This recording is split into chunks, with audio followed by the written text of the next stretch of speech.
Hello, I'm Jorge Gestoso. Welcome to a new program. On today's show, presidential elections in Colombia.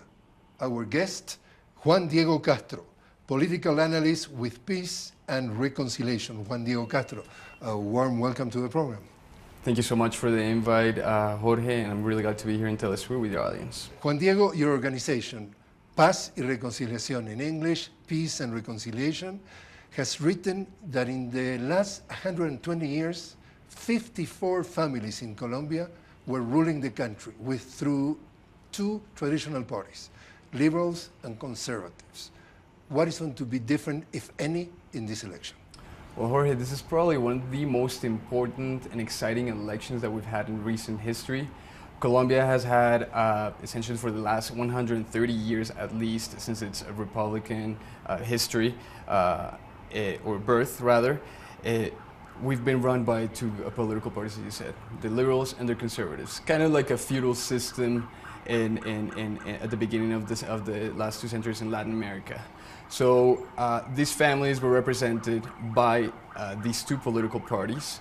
One had more to do with the rural economic forces, and the other, more of the liberals, were more of the reformists who were trying to industrialize the country.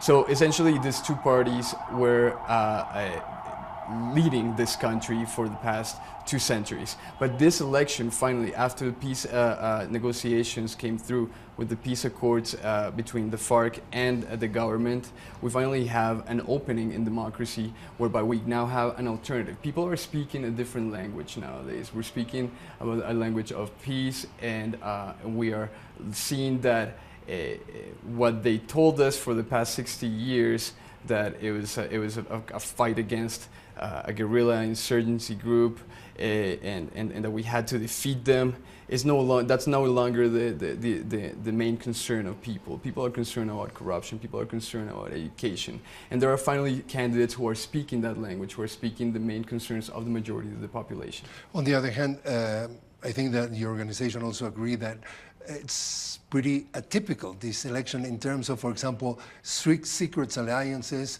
We're talking also insults, very aggressive attitude in many cases among the different candidates. Is that true? Absolutely. I mean, the history, again, of conflict in Colombia has led us to essentially deal with our political differences in violent ways. And with the signing of the peace accord with the FARC, generally what we say at the foundation is that we no longer have an excuse to fight and kill each other over politics, but we can now argue and debate about them. But still, like, culturally, we are still prone to be rather aggressive, to call names. The name calling and during this election is absolutely shameful. It's kind of very similar to what happened in the United States between Trump and Clinton. Every day, even today. Absolutely, you know, the name calling keeps occurring. It's trying to disqualify your rival, if you your want. rival, yeah, your rival in their character rather than their ideas, and that's what's been happening here in Colombia, unfortunately. And you know, we still need to work on that. Who rules this country? Who rules Colombia? The government or the narcotraffics through even international gangs or international cartels that are even controlling certain parts of the territory? Well, I disagree with that. I think that, you know, again, we have illegal economies in certain regions in the rural areas. Illegal economies that criminal elements are trying to take over those economies. And unfortunately, the state has not been able to reach out to the entire country. But we do have a central state. We do have regional governors and mayors. The country is essentially in a state where we are transitioning from a country that was ruled by illegal armed groups in some territories, but the state has not been able to reach out to every single part of those regions where those. And in this election, there is money of the narcotraffic funding the campaigns? We have absolutely no proof that that is the case, but what we do know is that there's a lot of money from corruption, from embezzlement. For example, one of the candidates was pointing out, and I don't know if it's true or not, but he's pointing out that since former President Álvaro Uribe left the presidency, every single candidate that he proposed as his successors, including the current President Santos and the candidate Iván Duque, they have connections with corruption, and they mention Odebrecht, so much so he said that his party, talking about the party of Duque, shouldn't be named the Centro Democrático, should be named the official branch of Odebrecht in Colombia. Is that exaggerated? Well, I don't think it's an exaggeration. We actually have 4 former congressmen who supported, congressmen and women who supported the Uribe government in jail right now. Because of corruption. Odebrecht. And the presidential candidate, Iván Duque, is actually mentioned or has been investigated on the same case of Odebrecht because he met with a consultant, a political consultant that was hired by Odebrecht to support the 2014 campaign for Centro Democrático, the party of former President Uribe. And what do you think that, given that sort of background, does it exist the possibility of a fraud? Well, we actually next Tuesday actually we have we're releasing a study whereby we meaning your organization. Our organization, Peace and Reconciliation. We're releasing a study, and we found with this study that at least 10% of the Congress in Colombia, through fraud, won their seat in Congress. And it will be releasing this full report on how the parties, through the Office of Registrant, which is the one that counts the votes, how they switch the numbers on the registration card, on the registration board. The official card, the number is changed at their offices. And this is a whole criminal element that has not been seen before in Colombia, but that we know that it occurred. We all knew that this was happening under our noses, but we finally actually have some proof of that. So you're going to release it soon? Soon enough, and within a week. What do you think that could be the reaction in terms of all the politicians involved? I'm meaning, are you scared for your safety or the safety of your organization? Well, we've always been under threat by because of the fact that we name names, and that's the difference between our organization. Yeah, and in other countries you can name names, and not necessarily you feel scared. The threat, yeah. I mean, there's the director and the underdirector of our foundation have a private security with them because they can not live a regular life any longer. And there are threats. He has received death threats. Actually, this year we had a phone call from a regional political clan or group that we mentioned in one of our reports, and we received a death threat call to our office saying that if we keep mentioning this family, that they would find our researchers' death. And what about the reaction of the government? Do the government give you the sense that they are going to provide you with safety, with protection, or you feel a bit absolutely by your own? Well, we actually, as I said, we have private security that the government provides for us at the foundation and our offices. There's been a response from this government, particularly given that one of the main points in the accord was the protection of civil society leaders and human rights defenders, and so we see a commitment from the government. Yet, we are here in the city. We feel safer than many of the other social leaders who are being killed in rural areas, and they do not receive the same type of attention. What about the financing? Who is financing each candidate? Well, on the one hand, we have two blocs essentially competing in this election. We have the right wing and the left wing. On the right wing side, we have a private interest. We have corrupt politicians supporting Duque and Vargas, the candidate from from former President Uribe's party, and the former Vice President Germán Vargas Lleras is also competing with his party named Cambio Radical. And they're mainly supported by the rural elites who benefited from the conflict, as well as from the corrupt political clans who also benefited from the conflict. On the other hand, we have Sergio Fajardo from the Green Party coalition, and Gustavo Petro, who has his own political movement, Colombia Humana, and these two candidates are financed essentially by loans. They have to take out loans from banks and also from citizens who So in that case, from them. are we talking about a contest of ideas or a championship of money? Well, I think it's both. I don't think it's necessarily ideas. What we are seeing currently in Colombia is a lot of fake news. Again, going back to the same case of Trump and also the Brexit, we have a competition of fake news. A lot of money is going through that or towards that.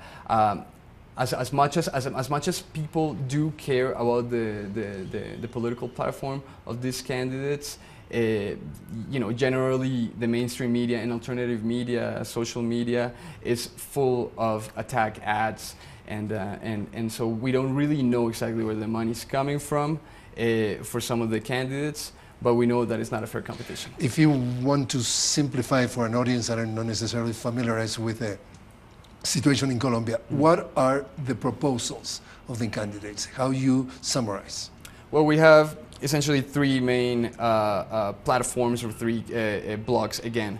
On the one hand, we have the candidates who are running their campaigns on fear and warmongering. That is the candidate Iván Duque from former President Uribe and former Vice President Vargas Lleras. Essentially, their ideas fear of the FARC and fear of that Colombia will become either like Cuba or like Venezuela, which is complete nonsense.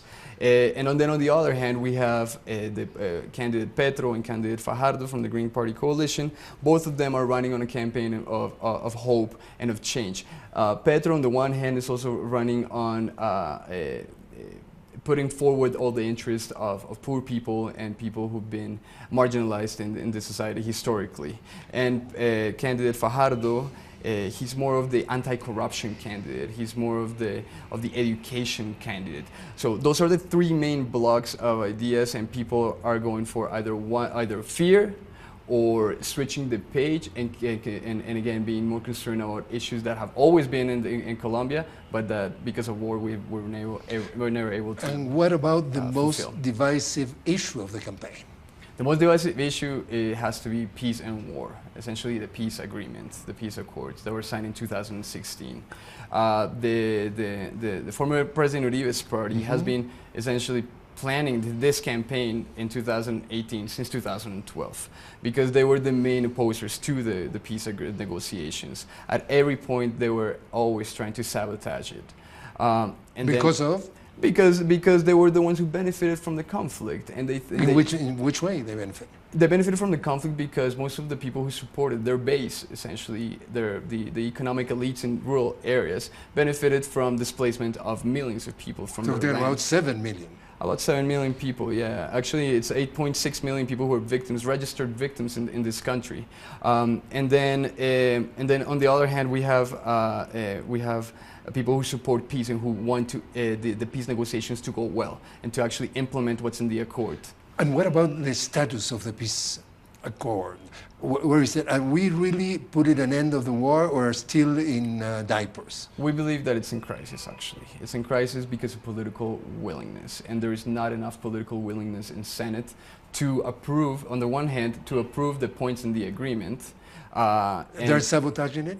We believe that at least two of the main parties, again, President Uribe's party and former Vice President Vargas Lleras' party, sabotage a lot of the points that were set in the peace agreement. What about your reading about the conversations and negotiations that were restarted precisely in these weeks about the ELN, the National Liberation Army, the second largest guerrilla group that's restarted now in Cuba? Well, it's actually now the biggest guerrilla group in the country, right? The FARC are no longer a guerrilla group; they're a political group. Even though the opposition would like for them to keep calling them a guerrilla that is still active. But with the ELN, what we see is that President Santos is essentially his hands are tied with that peace accord. Hence, they had to restart the negotiations in Cuba. Because what he needs to do is to leave that peace negotiation set for the next president to take over it.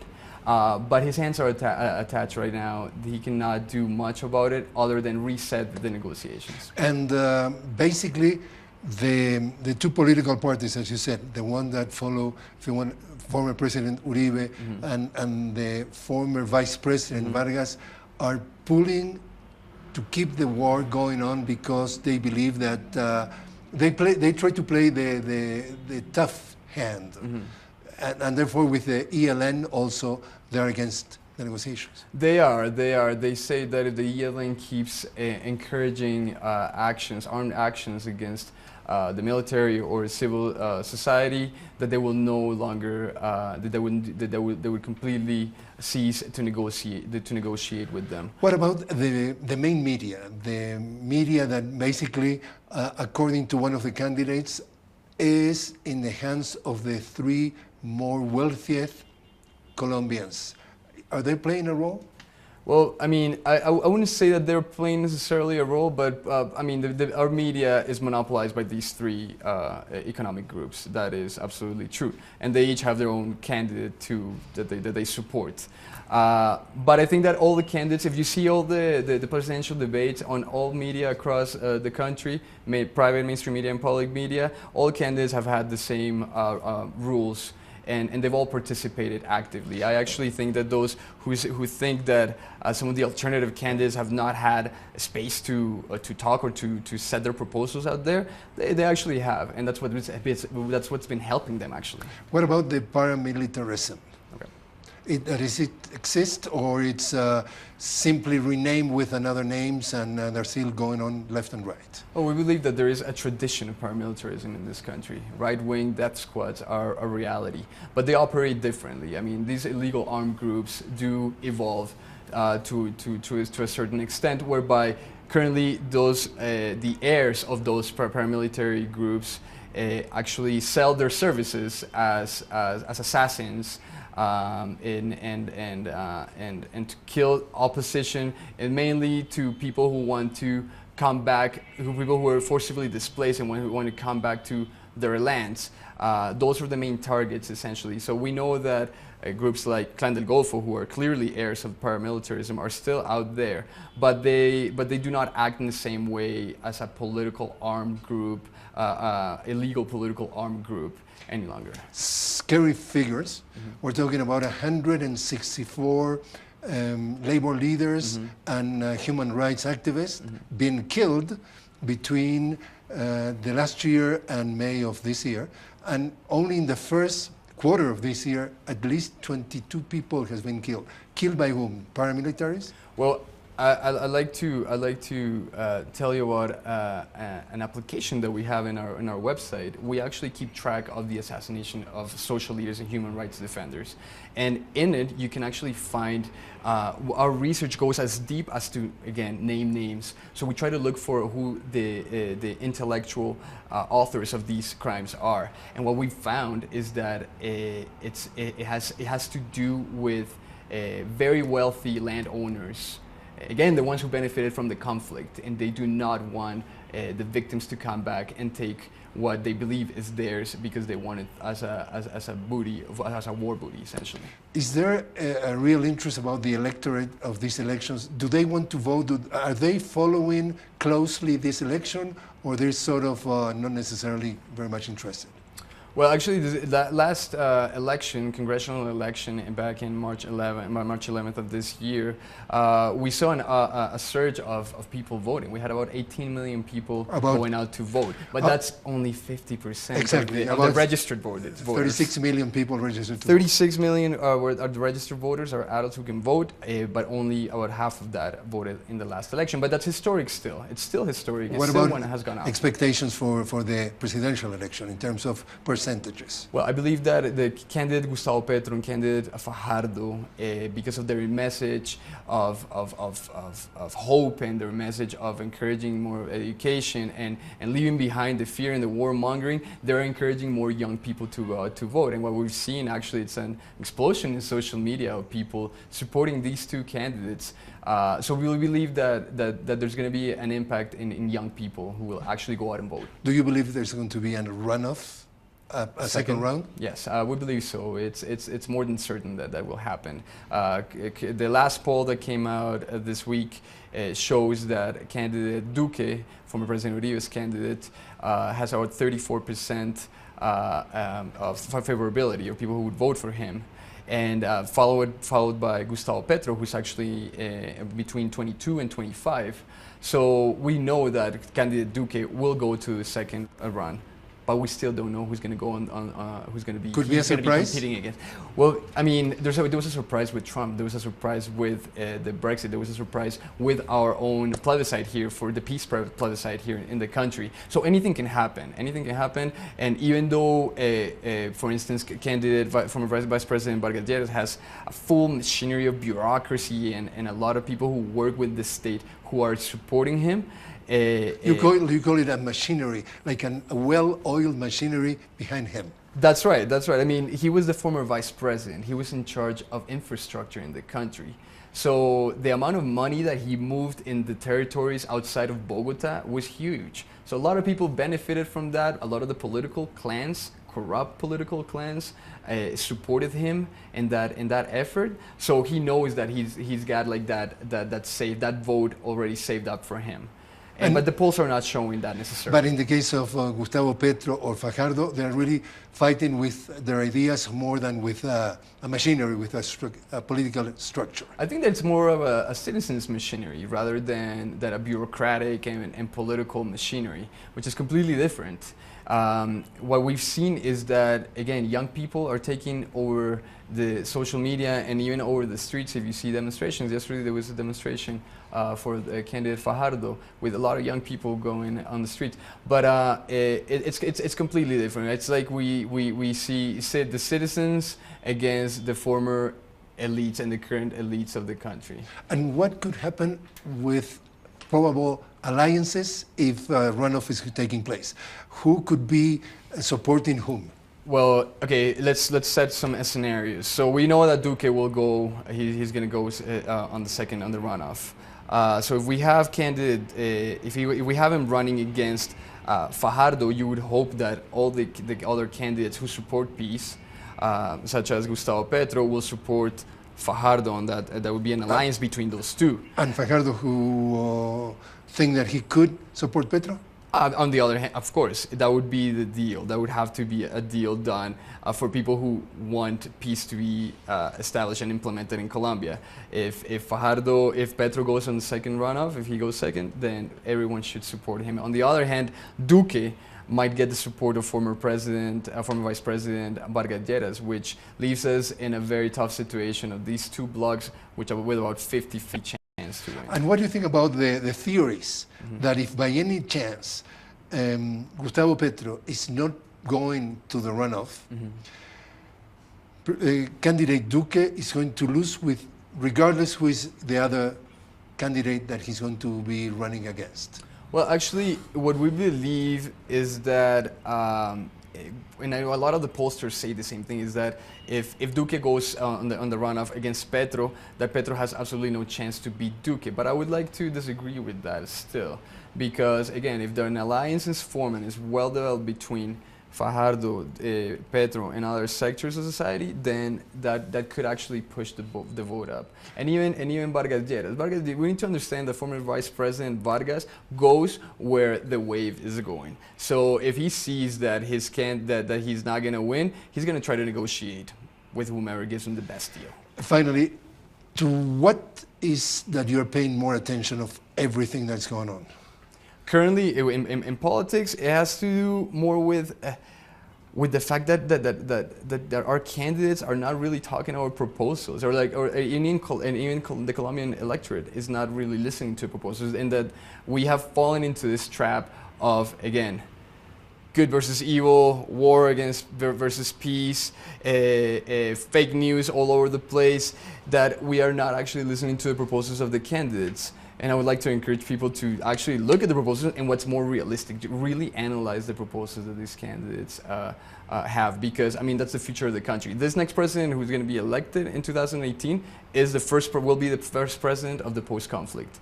And that post-conflict can be consolidated, or we can go back to the same cycle of violence that we have always had in Colombia. Juan Diego Castro, thanks very much for joining us. Absolutely. Thank you so much, Jorge, for having me.